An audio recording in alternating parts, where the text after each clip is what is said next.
Bunker নেতারা ভাবে যে এটা আলগি ইউনিয়নের আমলিকের গাড়ি। বাঙ্গার থেকে যারা আসছেন দেখে যান 5 নং ওয়ার্ডে একটা উঠান বৈঠকের ব্যবস্থা হয়েছে। এটা কি আসলে আমলিকের গাড়ি না বিএনপির গাড়ি? এখানে আলগি লিঠুবার গাড়ি, বুলবুলের গাড়ি, তাইবুরের গাড়ি আসলে না। আমার নেত্রী আপসী নেত্রী, তিনি কোনোদিন এই ধরনের রাজনীতি করে না, নোংরা রাজনীতি করে না। 17 বছর মারেছিল, আর আমলিক তো 3 মিনিটও থাকতে পারে নাই, পড়ায় চলে গেছে। ক্ষতিগ্রস্তরা কে হবে? আপনারা জানেন এই শেখ হাসিনা স্বৈরাচারী সরকার, সে বলেছিল 41 সাল পর্যন্ত থাকবে, আর সেই নৌকা এখন ডুবেছে পদ্মা নদীর নিচে। এই নৌকা আর জাগবে না। প্রিয় ভাই বন্ধুরা আমার, আপনারা জানেন নির্বাচন অতি নিকটে, ফেব্রুয়ারিতে নির্বাচন। এই নির্বাচন আমাদের আলগি ইউনিয়নের 9টা ওয়ার্ড, আমরা এই 9টা ওয়ার্ডকে, সমস্ত ওয়ার্ডকে ফেলিয়ে 5 নং ওয়ার্ডে আমরা বিপুল ভোট দিয়ে বিজয় করবো ইনশাআল্লাহ। আসসালামু আলাইকুম। আসলে অনেক রাত্রি হয়ে গিয়েছে।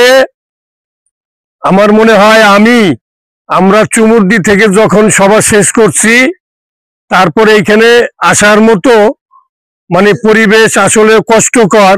কিন্তু আমি হাসিয়ার মাহমুদ, ওই যে গুলবন্দিরা আমির, ওগো বয়তে আমি না করার সাহস পাই নাই। সত্যি কথা বললাম, আমি ওগো বয়তে না করার সাহস পাই নাই। কেন ওরা আমার ওই জায়গায় পড়ে থাকে সময় পাইলি।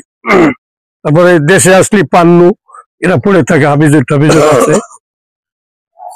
আমার কথা হলো, আজকে কোনো রাজনৈতিক এবং নির্বাচনের বক্তৃতা আমি দেব না। কেন দেব না? আমার মনটা দুর্বল আছে, আমি একটু কম পারা লোক। সত্যি কথা, আমার বলতে কোনো সমস্যা নাই। সেইখানে যদি ওইটা নির্বাচনে না আসে, তাহলে তো ধানের শীষ দেখতেই মানুষ তো আর এদিক ওদিক ভোট দেবে না, না দেবে? আচ্ছা, তাই যদি না দেয়, তাই সেইখানে ধরেন যদি বিএনপি ক্ষমতায় যায়, আমাদের বাবুল সাহেব এমপি হয়, আর আমি যদি আলগির দিন আর শোধ না করা পারি, তাহলে আমার মনে কষ্ট থাকবে না? আমরা যারা আছি, আমরা কিন্তু বাবুল সাহেবকে বলেছি যে আমরা কিন্তু ইউনিয়ন 2টা ফেরত চাই, এবং উনি সর্বোচ্চ নিশ্চয়তা দিয়ে আমাকে বলছে, এও বলছে ভাই ইউনিয়ন 2টা মনে হয় ইনশাল্লাহ ফেরত আসবে, সর্বোচ্চ চেষ্টা করতেছি, ফেরত আসলে আপনার ভাঙা একটা বিজয় মিছিল করেন। উনি কিন্তু আমাকে এই কথাটা বলছে। তারপরেও যেহেতু হাইকোর্টের ব্যাপার, তো মনের ভিতরে একটু ভয় থাকে, আল্লাহ কি হয় কি হয়। তা আমি আল্লাহর কাছে প্রার্থনা করি, আপনাদের কাছে আমার বিনয়ের সঙ্গে আপনারা আল্লাহ করেন, আদালতের থেকে যদি রায় আসে, বিএনপির নেতৃত্বে আলগি নিয়ে ভাঙা একটা বিজয় মিছিল করবেন। এই এক কথা। আর একটা কথা হইলো যে এইখানে আলগি ইউনিয়নের যে 4-5টা শক্তিশালী গ্রাম আছে, তার ভিতর বর্দি একটা। আওয়ামী লীগ ক্ষমতায় আসুক আর বিএনপি ক্ষমতায় আসুক, এই 2 দলে এই গ্রামে কিন্তু বড় বড় নেতা আছে। যে যে দলই করুক, আমি কিন্তু সব নেতাদেরকে, সম্মানী ব্যক্তিদেরকে সম্মান দেওয়া পছন্দ করি।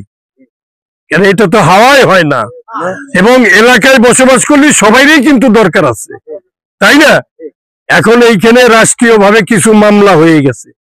মামলাগুলো হওয়ার কারণ হলো, ধরেন থানা ভাঙচুর হয়েছে, গাড়ি ভাঙচুর হয়েছে, মামলা না করলে অফিসারগো চাকরি থাকবে না পুলিশের।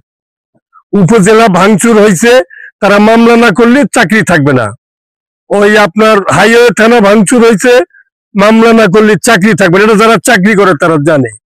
এখন সেই মামলায় হয়তোবা কিছু দোষী কিছু নির্দোষী লোক আসামি হয়তোবা হয়েছে, যেভাবেই হোক। আমাদের দেশে গন্ডগোল হইলি 6 জনে করলি 40 জন আসামি, আমরা দেই না?